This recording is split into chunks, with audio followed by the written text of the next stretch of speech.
আব্বাসী খিলাফতের ইতিহাস। আব্বাসী খিলাফতের ইতিহাস ছিল ইসলামী ইতিহাসের এক সোনালী অধ্যায়।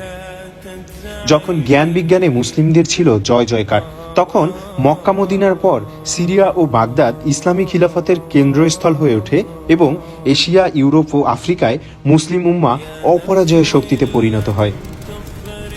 ইতিহাসের বাঁকবদল কখনোই এক রৈখিক হয় না, কিন্তু তা সত্ত্বেও ইসলামের গৌরবদীপ্ত বিকাশের একটি বিশাল সোনালী সময় মহান আব্বাসী খলিফাদের হাত ধরে অতিক্রান্ত হয়েছে, যারা শত সংশয়ের মাঝেও ছিলেন ইমানে অবিচল, নিদারুণ নিপীড়নেও ইসলামের রজ্জু ধরেছিলেন সুসংহত।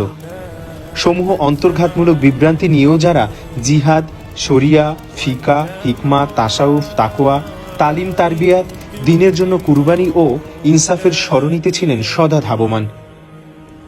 সিরিয়ার প্রখ্যাত ইতিহাসবিদ শাইখ মাহমুদ শাকির রচিত এই গ্রন্থে উঠে এসেছে আব্বাসী খিলাফতের সূচনা থেকে নিয়ে সকল খলিফার সংক্ষিপ্ত জীবনী।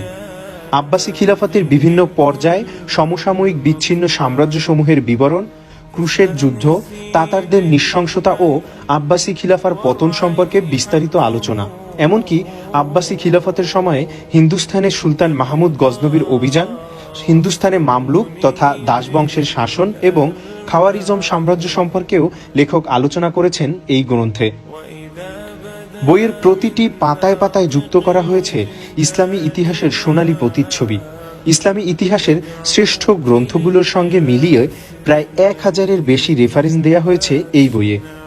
আব্বাসী খিলাফতের নানা ঘটনা প্রবাহের সঙ্গে তুলে ধরা হয়েছে আকর্ষণীয় মানচিত্র, যা ইতিহাসের পাঠককে আরও বিমোহিত করবে। আব্বাসী খিলাফতের ইতিহাস 2 খণ্ড একত্রে অর্ডার করুন রকমারি.com-এ।